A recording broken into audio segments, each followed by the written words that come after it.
Mr. Vijay is an immature politician. He doesn't know maturity.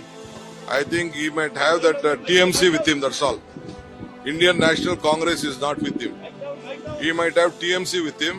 The Indian National Congress is with DMK.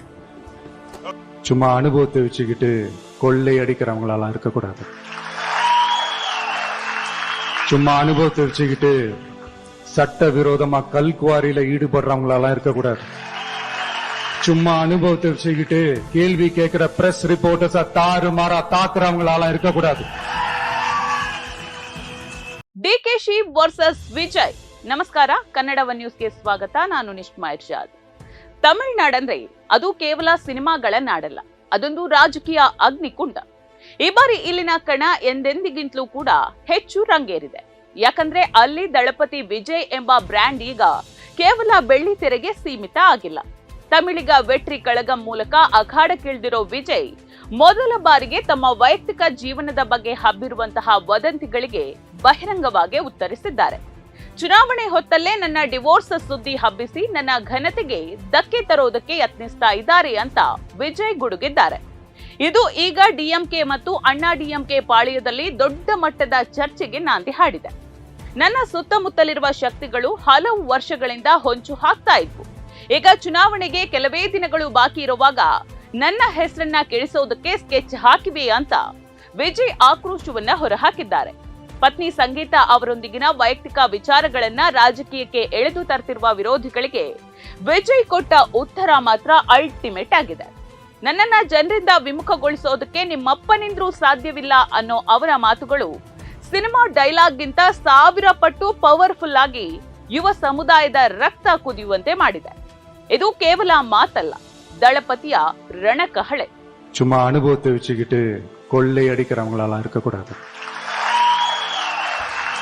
சும்மா அனுபவத்தை வச்சுக்கிட்டு சட்ட விரோதமா கல்குவாரியில ஈடுபடுறவங்களாலாம் இருக்கக்கூடாது. சும்மா அனுபவத்தை வச்சுக்கிட்டு கேள்வி கேட்கிற பிரஸ் ரிப்போர்ட்டர்ஸ தாறுமாறா தாக்குறவங்களாலாம் இருக்கக்கூடாது. ತಮಿಳುನಾಡು ರಾಜಕೀಯ ಅಂದ್ರೆ ಅಲ್ಲಿ ಮೈತ್ರಿಗಳದ್ದೇ ಆಟ. ಆದ್ರೆ ದಳಪತಿ ವಿಜಯ್ ಮೈತ್ರಿ ಅನ್ನೋ ಸೇಫ್ಟಿ ನೆಟ್ ಇಲ್ಲದೆ ಏಕಾಂಗಿಯಾಗಿ 234 ಕ್ಷೇತ್ರಗಳಲ್ಲಿಯೂ ತಮ್ಮ ಸೈನಿಕರನ್ನ ಕಣಕ್ಕಿಳಿಸಿದ್ದಾರೆ. ಸ್ಟಾಲಿನ್ ಅವರ ಮೈತ್ರಿಕೂಟವನ್ನ ಸೀದಾ ಕ್ಯಾಶ್ ಬಾಕ್ಸ್ ಅಲಯನ್ಸ್ ಅಂತ ಕರೆದು ಹಣದ ಅಹಂಕಾರಕ್ಕೆ ಸವಾಲು ಹಾಕಿದ್ದಾರೆ. ಸಿನಿಮಾದಲ್ಲಿ ನೂರಾರು ವಿಲನ್ಗಳನ್ನ ಒಬ್ಬನೇ ಎದುರಿಸುವ ಹೀರೋ ನನ್ನ ನೋಡಿ ನೀವು ವಿಷಲ್ ಹೊಡೆದಿದ್ದೀರಿ. ಆದ್ರೆ ಈಗ ರಿಯಲ್ ಲೈಫ್ ನಲ್ಲಿ ಈ ಒಂಟಿ ಸಲಗನ ಮಾಸ್ಟರ್ ಪ್ಲಾನ್ ನೋಡಿ ಇಡೀ ದ್ರಾವಿಡ ರಾಜಕಾರಣವೇ ಬೆಚ್ಚಿ ಬಿದ್ದಿದೆ. ಇದೇ ಹೊತ್ತಲ್ಲಿ ಕರ್ನಾಟಕದ ಟ್ರಬಲ್ ಶೂಟರ್ ಡಿಕೆ ಶಿವಕುಮಾರ್ ಅವರು ತಮಿಳುನಾಡಿಗೆ ಎಂಟ್ರಿ ಕೊಟ್ಟು ಒಂದು ಬಾಂಬ್ ಸಿಡಿಸಿದ್ದಾರೆ. ದಳಪತಿ ವಿಜಯ್ಗೆ ಇನ್ನೂ ಕೂಡ ರಾಜಕೀಯ ಮೆಚೂರಿಟಿ ಇಲ್ಲ ಅಂದಿದ್ದಾರೆ. ವಿಜಯ್ ಯಾರೊಂದಿಗೂ ಕೈಕುಲುಕದೆ ಒಂಟಿ ಹೋರಾಟಕ್ಕೆ ಇಳಿದಿರೋದು ಈ ರಾಷ್ಟ್ರೀಯ ನಾಯಕರಿಗೀಗ ನುಂಗಲಾರದ ತುತ್ತಾದಂತಿದೆ.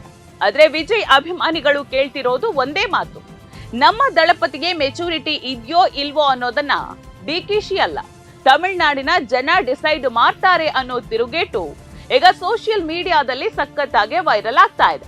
Mr. Vijay is an immature politician. He doesn't know maturity. I think he might have that TMC with him, that's all. Indian National Congress is not with him. He might have TMC with him. The Indian National Congress is with DMK. DKShi ಅವರ ಈ ಟೀಕೆಗೆ ವಿಜಯ್ ಈಗ ಪರೋಕ್ಷವಾಗಿ ಉತ್ತರ ನೀಡ್ತಿದ್ದಾರೆ. ನನಗೆ maturity ಇದೆಯೋ ಇಲ್ವೋ ಎನ್ನೋದನ್ನ ಪರಮೈತ್ರಿ ನಾಯಕರು ನಿರ್ಧರಿಸುವುದಲ್ಲ, ತಮಿಳುನಾಡಿನ 6 ಕೋಟಿ ಮತದಾರರು ನಿರ್ಧರಿಸುತ್ತಾರೆ ಅಂತ ವಿಜಯ್ ತಮ್ಮ ಆಪ್ತ ವಲಯದಲ್ಲಿ ಹೇಳಿಕೊಂಡಿದ್ದಾರೆ ಅನ್ನೋ ಮಾಹಿತಿ ಇದೆ. 1967ರಿಂದಲೂ ತಮಿಳುನಾಡಿನ ಸಿಂಹಾಸನವನ್ನ ಡಿಎಂಕೆ ಮತ್ತು ಅಣ್ಣಾ ಡಿಎಂಕೆ ತಮ್ಮ ಆಸ್ತಿಯಂತೆ ಹಂಚಿಕೊಳ್ತಾ ಇವೆ.